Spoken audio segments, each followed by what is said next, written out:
ہے اور نتیجہ کیا ہوتا ہے کہ وہ دنیا حاصل کرنے کی کوشش کے اندر اللہ کو بھی ناراض کرتا ہے اور جس کو حاصل کرنے کی محنت کرتا ہے وہ بھی حاصل نہیں ہوتی۔ اور فرمایا اگر اس کے برعکس بندہ دنیا کے اندر اللہ ذو الجلال والاکرام کے احکامات کو مد نظر رکھتے ہوئے کہ خوشی کے موقع کے اوپر اللہ ذو الجلال والاکرام کا کیا حکم ہے، جناب نبی کریم صلی اللہ علیہ وسلم کا کیا طریقہ ہے، غمی کا موقع ہے تب بھی اس بات کو مد نظر رکھتا ہے، تو پھر ایسا وقت آ جاتا ہے اللہ اور اس کے رسول کی اطاعت کرتے کرتے کہ اللہ ذو الجلال والاکرام اس بندے کے ہاتھ بھی بن جاتے ہیں جن کے ساتھ وہ اپنی ضروریات کو اکٹھا بھی کرتا ہے، جن کے ساتھ وہ اپنے الجھے ہوئے مسائل کو حل بھی کرتا ہے، اور اللہ ذو الجلال والاکرام اس کی زبان بھی بن جاتے ہیں کہ جس کے ساتھ وہ گفتگو کرتا ہے،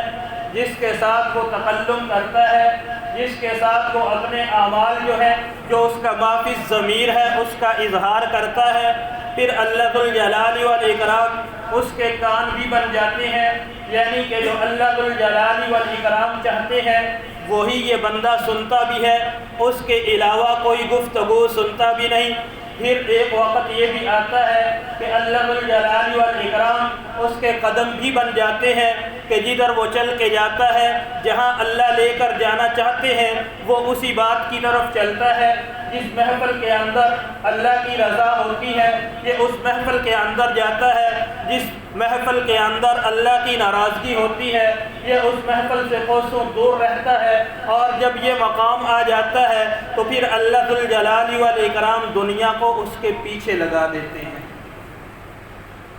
بندہ دنیا کے پیچھے لگا، آقا کریم صلی اللہ علیہ وسلم نے فرمایا دنیا ہاتھ نہیں آئی، لیکن جب اللہ ذو الجلال والاکرام کی اور جناب نبی کریم صلی اللہ علیہ وسلم کی اطاعت اور فرما برداری کے اندر لگ گیا تو وہ دنیا جس کو اس نے ٹھوکر ماری تھی اب وہ دنیا اس کے پیچھے پیچھے ہے کہ مجھ سے اپنا حصہ لے لے۔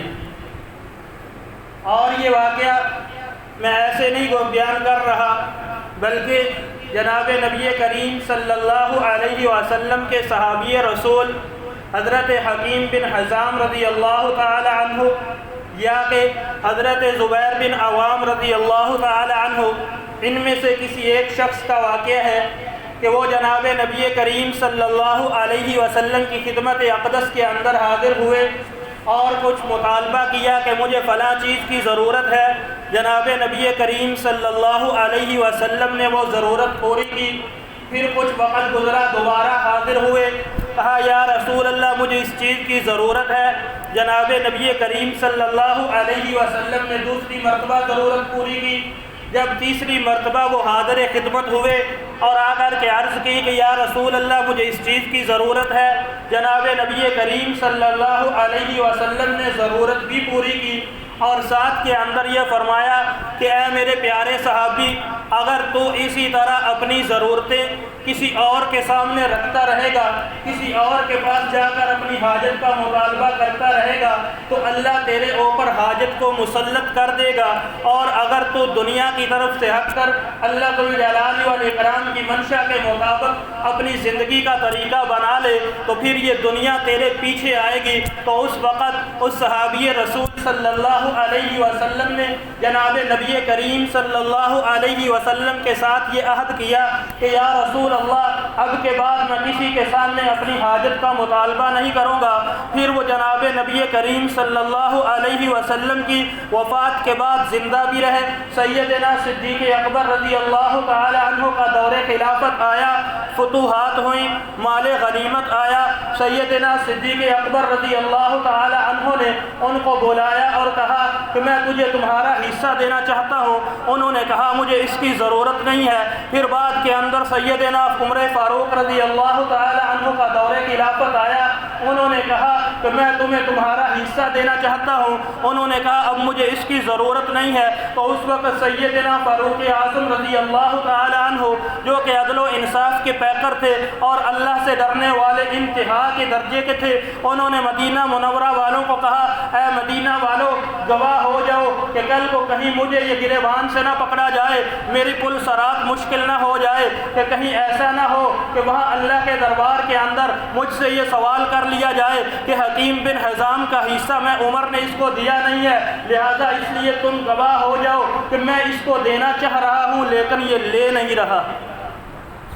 وجہ کیا کہ انہوں نے دنیا کی مطالبات کو چھوڑا، اللہ کی اطاعت کے اندر آئے، پھر اللہ نے ایسے غنی اور بے پرواہ کیا کہ پھر امیر المومنین دینا چاہ رہے ہیں لیکن وہ لے نہیں رہے کہ مجھے اس کی ضرورت نہیں ہے۔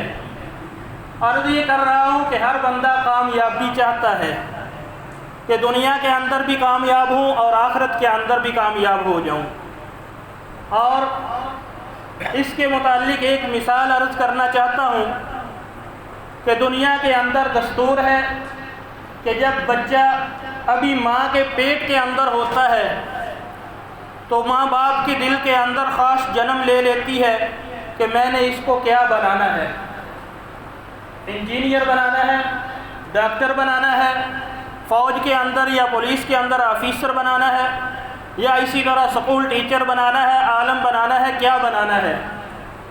تو پھر جب وہ بچہ دنیا کے اندر آ جاتا ہے، تھوڑا سا شعور پکڑتا ہے، پھر جو والدین کی خواہش ہوتی ہے وہ اس کو وہی ماحول مہیا کرتے ہیں۔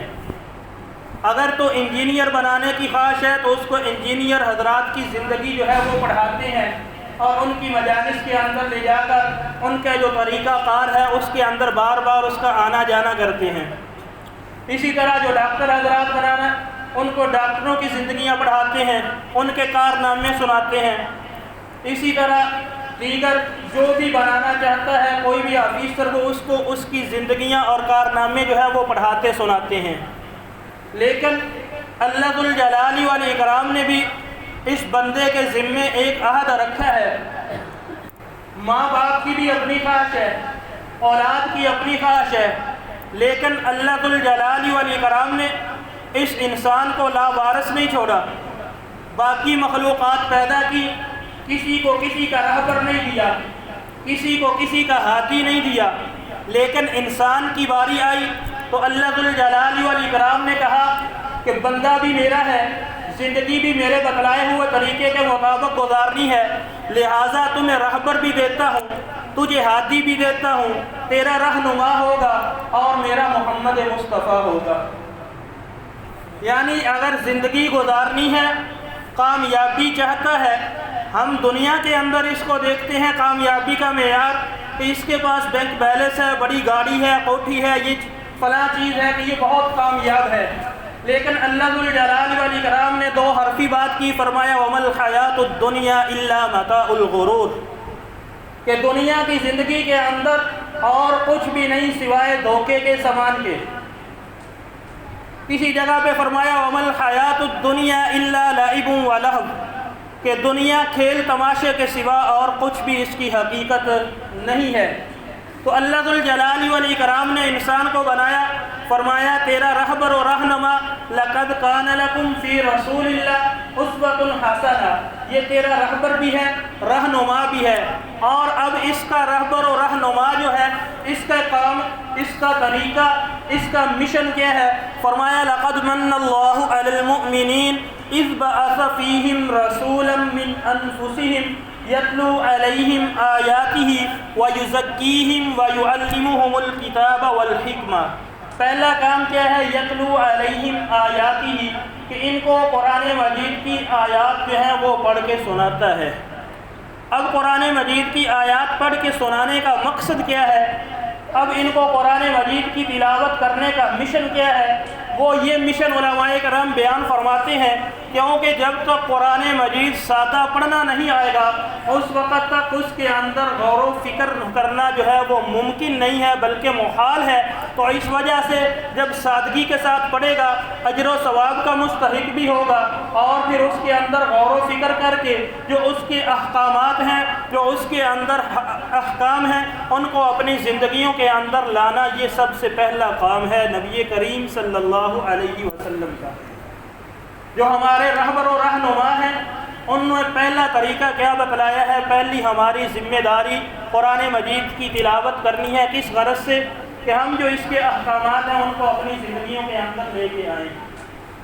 دوسرا کام کیا فرمایا؟ وَيُزَكِّيهِمْ، کہ وہ ان کا تزکیہ کرتا ہے۔ تزکیہ باطن کے ساتھ منسلک ہے۔ یتلو علیہم آیاتہ، اس کا تعلق ظاہر کے ساتھ ہے، اور وَيُزَكِّيهِمْ کا تعلق باطن کے ساتھ ہے کہ دل کی صفائی جو ہے۔ مثال دیتا ہوں کہ ابھی یہ مسجد یہاں پر موجود نہیں تھی، لیکن پہلے ہم نے کیا کیا؟ اس کی عمارت بنائی ہے۔ عمارت بنی تو اس کی ظاہری شکل و صورت جو ہے وہ ہمارے سامنے آ گئی کہ اب یہاں پر کیا ہے؟ عدل کا مقام ہے۔ پہلے ظاہر بنا، پھر اس کے بعد باطن کی بات آئی، پھر اس کے اندر ہم نے یہ جو اعمال شروع کیے، ہم یہاں پر آ کر اللہ کا ذکر کرتے ہیں، یہ باطنی امور ہیں۔ جب تک ہمارے پاس ظاہر نہیں تھا ہم باطنی امور یہاں پر سر انجام نہیں دے سکتے تھے۔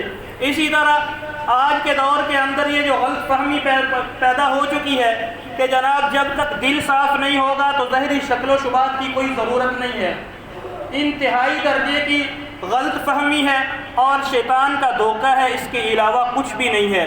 پہلے ہمیشہ ظاہر بنتا ہے پھر باطن بنتا ہے۔ اگر ظاہری آدمی کا کسی قابل نہیں ہے تو باطن کی طرف وہ امید نہ رکھے کہ میرا باطن کیا ہے وہ ٹھیک ہے۔ فرمایا وَيُزَكِّيهِمْ، ان کا تزکیہ کرتے ہیں، یعنی کہ ان کی صفائی کرتے ہیں، ان کے دلوں کے اندر جو زنگ لگ چکا ہے اس کو صاف کرتے ہیں۔ تیسرا کام وَيُعَلِّمُهُمُ الْكِتَابَ وَالْحِكْمَةَ، کہ ان کو کتاب اور حکمت جو ہے، یعنی جو قرآن مجید کے اندر غور و خوض اور فکر کرنا اور اس کے احکامات کی متلاشی، وہ کام جو ہے وہ اس کے اندر کیا ہے؟ یہ تین کام جو ہے وہ جناب نبی کریم صلی اللہ علیہ وسلم کے ذمہ لگائے۔ اور پھر دوسرے مقام پر فرمایا کہ جب آدمی ان امور کو پورے طریقے سے انجام دے لیتا ہے کہ اللہ کی کتاب کی تلاوت بھی کرتا ہے اور اس کے بتلائے ہوئے طریقے کے مطابق اپنا تزکیہ بھی کر لیتا ہے، اور پھر اسی کے مطابق جو کتاب اور حکمت کے اندر احکامات ہیں ان کو سیکھ لیتا ہے، دانائی کی باتیں بھی سیکھ لیتا ہے، تو پھر فرمایا کہ فقد فاز، وہ بندہ کیا ہو جاتا ہے؟ کامیاب ہو جاتا ہے۔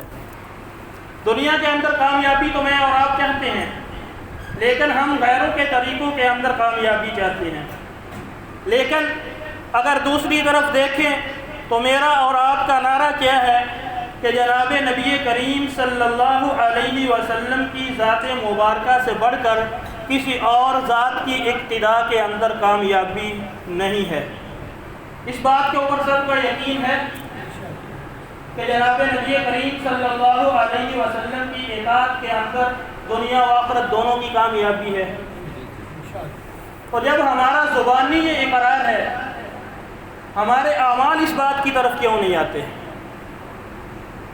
سوچنے کی بات ہے کہ نہیں ہے کہ زبان سے ہم اقرار کریں کہ کامیابی حاصل کرنی ہے تو جناب نبی کریم صلی اللہ علیہ وسلم کے طریقوں کو اپنائیں، لیکن اعمال اس کے نیگیٹو کیوں جا رہے ہیں؟ کیونکہ ہم زبان سے اقرار کرتے ہیں، ہمارا دل اس بات کی گواہی نہیں دے رہا۔ ہم اپنے ہاتھوں سے اپنے رشتہ دار عزیز و اقارب کو دفناتے ہیں، لیکن ہمارا دل اس بات کو تسلیم نہیں کر رہا کہ میں نے بھی اس کے اندر جانا ہے۔ ہم اپنے عزیز و اقارب کے اپنے ان کندھوں کے اوپر اٹھا کر قبرستان لے جا کر منو مٹی کے نیچے دفن بھی کرتے ہیں، اور وہاں پر یہ بات بھی دیکھتے ہیں کہ جتنا بھی پیار کرنے والا ہے، جتنا بھی عاشق ہے، وہاں پر ساتھ کوئی بھی لیٹنے کے لیے تیار نہیں ہے، لیکن پھر بھی ہمارا دل اس بات کو تسلیم نہیں کر رہا۔ ہم ظاہراً تو سارے اعمال کو دیکھتے ہیں۔ میرے شیخ مکرم قبلہ حافظ محمد ناصر الدین خان خاکوانی دامت برکاتہم العالیہ اکثر وہ ایک جملہ کہا کرتے ہیں وہ کہتے ہیں کہ ہم قادیانی کو کافر کہتے ہیں کہ وہ عقیدہ ختم نبوت کو نہیں مانتا۔ وہ کہتا ہے کہ جناب نبی کریم صلی اللہ علیہ وسلم آخری نبی نہیں ہے، لیکن وہ کہتے ہیں کہ میں اپنی حالت کے اوپر اس کو مستحضر کر کے یہ بات کہتا ہوں کہ آج کا مسلمان عملاً یہ بات کہہ رہا ہے کہ میں نبی کریم صلی اللہ علیہ وسلم کو آخری نبی نہیں مانتا، کیونکہ جناب نبی کریم صلی اللہ علیہ وسلم کو آخری نبی مانیں گے تو پھر ان کی بتلائی ہوئی شریعت کو آخری شریعت مانیں گے۔ اگر جناب نبی کریم صلی اللہ علیہ وسلم کو آخری نبی مانیں گے تو ان کے طریقوں کے اندر آخری کامیابی کا طریقہ مانیں گے، لیکن ہمارے اعمال اس کے برعکس ہیں۔ ہم آقا کریم صلی اللہ علیہ وسلم کو چھوڑ کر مغرب کی تقلید کے اندر پہنچے ہوئے ہیں۔ ہم جناب نبی کریم صلی اللہ علیہ وسلم کے طریقوں کو چھوڑ کر مغرب کے قدم بہ قدم چلنے کی کوشش کے اندر لگے ہوئے ہیں، حالانکہ آقا کریم صلی اللہ علیہ وسلم نے تو اپنی اس امت کے لیے اتنی قربانیاں دی کہ کھانا پینا بھی چھوڑ دیا، اپنی لذتیں بھی چھوڑ دی۔ جناب نبی کریم صلی اللہ علیہ وسلم کی حیات مبارکہ کسی کے اوجھل نہیں ہے، ہر کوئی جانتا ہے کہ جناب نبی کریم صلی اللہ علیہ وسلم نے پیٹ مبارک کے اوپر پتھر باندھے ہیں فاقوں کی وجہ سے۔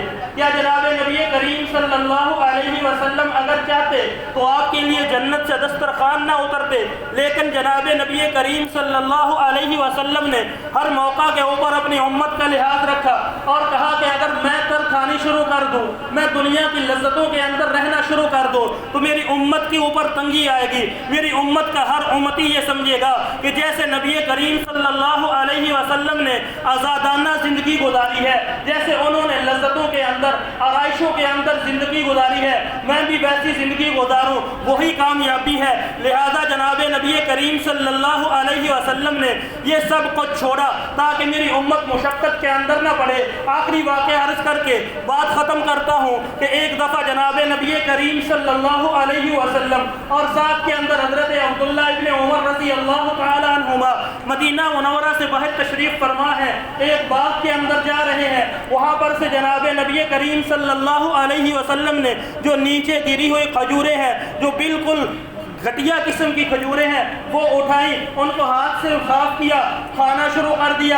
حضرت عبداللہ ابن عمر ساتھ ہیں، آقا کریم صلی اللہ علیہ وسلم نے پوچھا عبداللہ تو کھجور نہیں کھا رہا؟ میں تو کھا رہا ہوں۔ تو حضرت عبداللہ ابن عمر کہتے ہیں یا رسول اللہ مجھے بھوک نہیں ہے، مجھے اس کی طلب نہیں ہے۔ جناب نبی کریم صلی اللہ علیہ وسلم نے فرمایا عبداللہ تجھے بھوک نہیں، لیکن میں محمد کو بھوک لگی ہوئی ہے۔ کیوں؟ کیونکہ آج 2 دن ہو گئے ہیں محمد نے ایک نوالا بھی زبان کے اوپر نہیں رکھا۔ کس لیے؟ اس امت کے لیے، امت کی شفقت کے لیے۔ آج امت نے ان کے ساتھ کیا سلوک کیا؟ جو نبی اپنی خواہشات کو قربان کرے امت کے لیے، آج اس امت نے اس کو کیا صلہ دیا ہے؟ وہ کہیں کہ میری آنکھوں کی ٹھنڈک نماز ہے، میں اور آپ نے نماز کو کتنا قائم کیا ہے؟ وہ کہیں کہ میری طریقوں کے اندر کامیابی ہے، میں اور آپ ان کا طریقہ چھوڑیں، میں اور آپ ان کی شکل و شباہت چھوڑیں، میں اور آپ جو ان کی نہیں بلکہ 1,24,000 کم و بیش انبیاء کی سنت ہے، ان کو اس سنت کو ہم کیا کرتے ہیں؟ آگے پیچھے نہیں، جمعے کے دن اس کو صاف کرتے ہیں، نالی کی سپرد کرتے ہیں، اور اگر پوچھے کہاں جا رہے ہیں؟ جی میں جمعہ پڑھنے جا رہا ہوں۔ انا للہ و انا الیہ راجعون۔ افسوس کی بات ہے کہ اس پیغمبر نے ہمارے لیے سب کچھ کیا، ہم جو اس کی اطاعت اور فرما برداری کے اندر اتنا بھی نہیں کر سکتے، ہم اس کی شکل و شباہت کو نہیں اپنا سکتے۔ کیا آقا کریم صلی اللہ علیہ وسلم سے بڑھ کر خوبصورت کوئی ہستی ہے؟ ایمان سے بتائیں تو ہماری نوجوان نسل خوبصورتی کے لیے یہ سب کچھ کر رہی ہے۔ کیا آقا کریم صلی اللہ علیہ وسلم کی داڑھی مبارک نہیں تھی؟ تمام انبیاء کی مشترکہ سنت۔ انبیاء سے بڑھ کر حسین کون ہے اس دنیا کے اندر؟ آج ہم حسن کی خاطر جو چیز اللہ ذوالجلال والاکرام کہتے ہیں کہ میں نے مردوں کا حسن چہرے کے بالوں کے اندر رکھا ہے، ہم اللہ کے حسن کی، رسول اللہ تو ایک طرف ہم اللہ کی نہیں مان رہے، انتہائی افسوس ہوتا ہے۔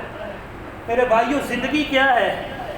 کچھ بھی نہیں ہے، کوئی پتہ نہیں کب اس دنیا سے جانے کا وقت آ جائے۔ آنے کی تو ترتیب ہے، کیا جانے کی کسی کو ترتیب معلوم ہے؟ کسی کو معلوم ہے کہ میں یہاں سے اٹھ کے اپنے گھر صحیح سلامت پہنچ جاؤں گا؟ ہے کوئی جو یہ دعویٰ کر سکے؟ میرے بھائیوں، جب اتنا ہی بات کا علم نہیں تو پھر کس بات کے انتظار کے اندر میں اور آپ ہیں؟ ہم دنیا کا کام تو کل پہ نہیں چھوڑتے، جب یہ بات آئے آخرت کی اس کو کیوں کل کے اوپر چھوڑ دے؟